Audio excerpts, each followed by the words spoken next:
സ്പെയിനിലേക്ക് വൻ കുടിയേറ്റ പ്രവാഹം. സിയൂട്ട എന്ന് പറയുന്ന സ്പെയിനിൻ്റെ സ്വയംഭരണ പ്രദേശമായ ആഫ്രിക്കയുടെ വടക്കേ ആഫ്രിക്കയോട് തൊട്ടുകിടക്കുന്ന സിയൂട്ടയിലേക്കാണ് ദിവസവും 10,000 നുഴഞ്ഞു കയറുന്നത്. ലോകം തന്നെ വളരെ ഞെട്ടലോടെ ഇത് നോക്കിക്കാണുകയാണ്. ഈ സിയൂട്ട എന്ന് പറയുന്ന വടക്കേ ആഫ്രിക്കയുടെ തൊട്ടുകിടക്കുന്ന ഈ പ്രദേശം ഒരു സ്വയംഭരണ പ്രദേശമാണ്. സ്പെയിനിൻ്റെ സ്വയംഭരണ പ്രദേശമാണ്. ഈ കുടിയേറ്റക്കാരുടെ ഉദ്ദേശം വളരെ വ്യക്തമാണ്. യൂറോപ്യൻ കൺട്രിയിൽ സിറ്റിസൺഷിപ്പ് കിട്ടും എന്ന വിശ്വാസത്തിൽ തന്നെയാണ് അവർ ഈ ചെറിയൊരു കടലിടുക്കിൽ കൂടി സിയൂട്ടയിലേക്ക് നുഴഞ്ഞു കയറുന്നത്. പല ചാനലുകളിലും ഇത് വളരെ വ്യക്തമായിട്ട് ലൈവായി കാണിക്കുന്നുണ്ട്. കൂടാതെ ഗൂഗിളിൽ നോക്കിയാലും ഈ കുടിയേറ്റം വളരെ വ്യക്തമായിട്ട് കാണാൻ സാധിക്കും. എന്തുകൊണ്ടാണ് ഇത്തരം രാജ്യങ്ങളിലേക്ക് ജനങ്ങൾ ഒഴുകുന്നത്? ഇതൊരു ചോദ്യചിഹ്നമാണ്. വളരെ വ്യക്തമാണ് കാര്യം. ജീവിക്കാനുള്ള കൊതി കൊണ്ട് കഷ്ടപ്പാടും ദുരിതവും മാത്രം ബാക്കിയായി എത്ര അധ്വാനിച്ചിട്ടും അവശേഷിക്കുന്നു എന്ന് വരുമ്പോൾ പുതിയൊരു മേഖല കണ്ടെത്തുക എന്നത് സ്വാഭാവികമാണ്. അതൊരു വിപ്ലവം തന്നെയാണ്. ലോകത്ത് പല രാജ്യങ്ങളും ഡെവലപ്പ് ആയത് തന്നെ ഇത്തരത്തിലുള്ള വിപ്ലവങ്ങളിൽ കൂടി തന്നെയാണ്. ആ രാജ്യം ഭരിക്കുന്നവർക്ക് ശരിയായ ഭരണശേഷി ഇല്ലെങ്കിൽ ചിലപ്പോൾ ഒരുപാട് ധാതു പദാർത്ഥങ്ങളൊക്കെ ആ രാജ്യത്തുണ്ടായിരിക്കും. ഇവിടെ വടക്കേ ആഫ്രിക്കയിൽ നിന്നാണ് ഈ കുടിയേറ്റം നടക്കുന്നത്. സത്യത്തിൽ ആഫ്രിക്കയിൽ ഒരുപാട് ധാതു ലവണങ്ങൾ അടങ്ങിയ മണ്ണാണ് അവർക്കുള്ളത്. പക്ഷേ അത് വേണ്ട രീതിയിൽ ഉപയോഗിക്കാനുള്ള കഴിവ് അവിടുത്തെ ഭരണാധികാരികൾക്ക് ഇല്ലാതായിപ്പോയി. ഇപ്പോഴും നമ്മൾ കാണാറുണ്ട് ആഫ്രിക്കയിൽ നിന്നാണ് ഈ സ്വർണ്ണ ബാറുകൾ കയറ്റി UAEയിലും മറ്റും എത്തുന്നത്. ആഫ്രിക്കയിലാണ് വലിയ തോതിലുള്ള സ്വർണ്ണ ഖനികൾ പ്രവർത്തിക്കുന്നത്. ഇതൊരു ചെറിയ ഉദാഹരണമാണ്. അവിടുത്തെ പുഴയിലും പർവ്വതത്തിലും പർവ്വതത്തിൻ്റെ അടിയിലോ പർവ്വത തീരങ്ങളിലും മലകളിലും ഒക്കെ ഗോൾഡ് എന്ന ധാതു അടങ്ങിയിരിക്കുന്നു. ഗോൾഡ് എവിടെയെങ്കിലും ഉണ്ടെങ്കിൽ ഉറപ്പായിട്ടും മറ്റ് വിലപിടിച്ച ധാതു ലവണങ്ങളും അവിടെ ഉണ്ടായിരിക്കും.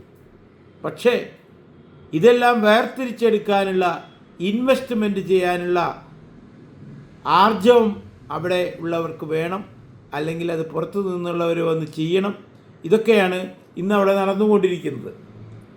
അങ്ങനെ ഇൻവെസ്റ്റ്മെൻറ്റ് ചെയ്ത് സ്വർണ്ണ ഖനികൾ ഒരുപാട് പ്രവർത്തിക്കുന്നു. ലീഗലായിട്ടും ഇല്ലീഗലായിട്ടും. ചിലപ്പോൾ ലീഗലായി പ്രവർത്തിക്കുന്നതിൻ്റെ ഒരു 10 ഇരട്ടി ഇല്ലീഗൽ ഖനികൾ ചിലപ്പോൾ ആഫ്രിക്കയിൽ പോയാൽ കാണാൻ സാധിക്കും. ലീഗലായി പ്രൊഡക്ഷൻ നടത്തുന്ന ഈ ഖനികളിലെ സ്വർണം ലീഗലായി തന്നെ എയർപോർട്ടിൽ കൂടെയോ മറ്റ് പോർട്ടുകളിൽ കൂടെയോ മറ്റ് രാജ്യങ്ങളിലേക്ക് പോകാൻ വളരെ എളുപ്പമാണ്. പക്ഷേ ഇല്ലീഗലായി പ്രൊഡക്ഷൻ ചെയ്യുന്ന ഇത്തരം സ്വർണ്ണ കട്ടകൾ ഇല്ലീഗലായിട്ട് തന്നെ, അതായത് ചെറിയ ചെറിയ കള്ള ബോട്ടുകളിൽ കയറ്റി, ചെറിയ ദൂരേയുള്ളൂ, ആ മാപ്പ് നോക്കിയാൽ നിങ്ങൾക്ക് മനസ്സിലാവും, UAEയും ഒക്കെ ആയിട്ട്. പണ്ട് നമ്മൾ പറയുന്ന ലോഞ്ചിൽ കടന്നു ദുബായിലേക്ക് എന്ന് പറയും. ഇന്നത്തെ പല പ്രസിദ്ധരായ ബിസിനസ്മാൻമാരും പണ്ട് കാലത്ത് ലോഞ്ചിൽ ദുബായിൽ പോയവരാണ്. അതുപോലെ തന്നെ ഇന്ന് ആഫ്രിക്കയിൽ ഈ ഇല്ലീഗലായിട്ടുള്ള ഗനികളിൽ ഉണ്ടാക്കുന്ന സ്വർണ്ണക്കട്ടികൾ കയറ്റിവെച്ച് ഈ ലോഞ്ചുകൾ UAE തീരങ്ങളിലേക്ക് പാഞ്ഞു പോകുന്നു. അവിടുത്തെ ബോർഡർ സെക്യൂരിറ്റിയുടെ കണ്ണു വെട്ടിച്ച് അത് UAE മാർക്കറ്റിൽ എത്തുന്നു. അവിടെ നിന്നും അത് ലോകത്തിൻ്റെ പല ഭാഗങ്ങളിലേക്കും ഫ്ലൈറ്റിൽ കയറിപ്പോകുന്നു. പ്രധാനമായിട്ട് കയറി വരുന്നത് കേരളത്തിലേക്കോ ഭാരതത്തിലേക്കാണ്. അതിൽ പ്രധാനം കേരളം തന്നെയാണ്. കാരണം കേരളത്തിൽ ഒരു ദിവസം 50,000 കിലോ സ്വർണം വേണമെന്നാണ് ഇപ്പോഴത്തെ ഒരു ശരാശരി കണക്ക് വന്നിരിക്കുന്നത്. അവരുടെ യൂണിയൻ നേതാക്കൾ തന്നെയാണ് അത് പുറത്തുവിട്ടത്. അപ്പോൾ ഈ ആഫ്രിക്കയിൽ ഇത്തരത്തിലുള്ള ധാതു ലവണങ്ങൾ വളരെയധികം അടങ്ങിയിരിക്കുന്ന സമയത്താണ് അവിടെയുള്ള വൈറ്റ് ആഫ്രിക്കക്കാർ ഈ സ്പെയിനിലേക്ക് കുടിയേറുന്നത്. ലീഗലായിട്ടല്ല, കള്ളത്തരത്തിൽ. അവരുടെ പ്രതീക്ഷ ഒന്ന് മാത്രമേ ഉള്ളൂ, അവിടുത്തെ സിറ്റിസൺഷിപ്പ് എടുക്കുക, അവിടെ സുഖമായി ജീവിക്കുക. എല്ലാ മനുഷ്യരും ജീവിക്കുന്നത് ഒറ്റ കാര്യത്തിലാണ്, മാനസികമായിട്ട് സുഖമായി ജീവിക്കണം. നാം സുഖമായി ജീവിക്കുമ്പോൾ മറ്റുള്ളവർ എങ്ങനെ ജീവിക്കുന്നു എന്ന് ശ്രദ്ധിക്കുന്നത് വളരെ ദുർലഭ ആൾക്കാരേ ഉള്ളൂ.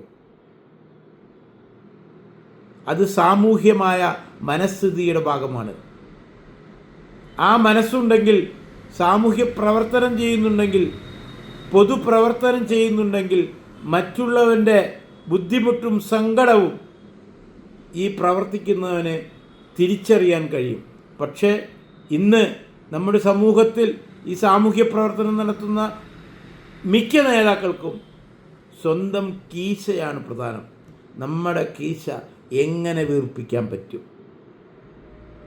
ഒരു രാഷ്ട്രീയത്തിൽ ഇറങ്ങിക്കഴിഞ്ഞാൽ എങ്ങനെ സമ്പാദിക്കാൻ പറ്റും? ഇതാണ് ഇന്നൊരു രാഷ്ട്രീയ നേതാവ്, മിക്ക രാഷ്ട്രീയ നേതാക്കളുടെയും നോട്ടം. അല്ലാതെ ഇവിടുത്തെ സാധാരണക്കാരന് കിട്ടുന്ന ഫെസിലിറ്റി പോലും വാങ്ങിക്കൊടുക്കാതെ അത് നശിപ്പിച്ച് കളയുന്ന ഈ കാലഘട്ടത്തിൽ ജീവിക്കാനുള്ള പോരാട്ടത്തിൻ്റെ ഭാഗമായി മറ്റുള്ള സ്ഥലങ്ങളെ ആശ്രയിക്കാൻ ശ്രമിക്കുന്നതിൻ്റെ ഒരു വ്യക്തമായ ചിത്രം തന്നെയാണ് ഇപ്പോൾ ഈ വടക്കേ ആഫ്രിക്കയിൽ നിന്ന് സ്പെയിനിൻ്റെ സ്വതന്ത്ര ഭരണ പ്രദേശമായ സിയാറ്റിലേക്ക് ദിവസവും 10,000 ആൾക്കാർ കുടിയേറി പോകുന്നു, യാതൊരു രേഖയുമില്ലാതെ. ആ വീഡിയോ കണ്ടാൽ നമ്മൾ അത്ഭുതപ്പെട്ടു പോകും. നനഞ്ഞ ആ ഉടുത്ത ഡ്രസ്സ്, കീറിയ ഡ്രസ്സുകൾ മാത്രമായിട്ടാണ് അവിടെ കയറി കൂടുന്നത്. ഒന്ന് ആലോചിച്ച് നോക്കി ആ ഒരു പ്രത്യേക അവസ്ഥ. ജീവിതം എന്താകും നാളെ എന്ന് ഒരു ഉറപ്പുമില്ല. രണ്ടും കൽപ്പിച്ച് നല്ലൊരു ജീവിതം ഉണ്ടാകുമെന്ന പ്രതീക്ഷ മനസ്സിൽ വെച്ചിട്ടാണ് ഈ കടലിടുക്കിൽ കൂടി നീന്തിപ്പോയി അവിടെ കയറിക്കൂടുന്നത്. അതിൻ്റെ കരയിലെത്തുമ്പോൾ അത് ഉയരത്തേക്ക് ആദ്യം കയറിയവരായിരിക്കുമെന്ന് തോന്നുന്നു, അവർ ഇവരെ പിടിച്ചു വലിച്ച് കയറ്റുന്നു. ഇതിൻ്റെയൊക്കെ വീഡിയോ പുറത്ത് വന്നുകൊണ്ടിരിക്കുകയാണ്. ഒന്ന് ആലോചിച്ച് നോക്കൂ. ഒരു ഉറപ്പുമില്ല അവിടെ എത്തുമെന്ന്. അഥവാ ഇനി അവിടെ എത്തിയാൽ, ആ കരയിലെത്തിയാൽ എന്തായിരിക്കും? അറസ്റ്റ്, കൂട്ടിലിടുമോ? ഒന്നും അറിയില്ല. രണ്ടും കൽപ്പിച്ചിട്ടുള്ള യാത്ര, ജീവിതത്തിനൊരു മാറ്റമുണ്ടാക്കാനുള്ള, ഒരു നല്ല ജീവിതം കിട്ടാനുള്ള പ്രതീക്ഷ പൂർണ്ണമായി ഈശ്വരനിൽ അർപ്പിച്ചുകൊണ്ടുള്ള യാത്ര. ഒരു ഉറപ്പുണ്ടതിൽ, നമ്മൾ ശുദ്ധമാണെങ്കിൽ, നമ്മുടെ ചിന്ത ശുദ്ധമാണെങ്കിൽ നമ്മൾ വിചാരിച്ച സ്ഥലത്ത് നമ്മൾ എത്തിയിരിക്കും. അതിന് യാതൊരു സംശയവും വേണ്ട.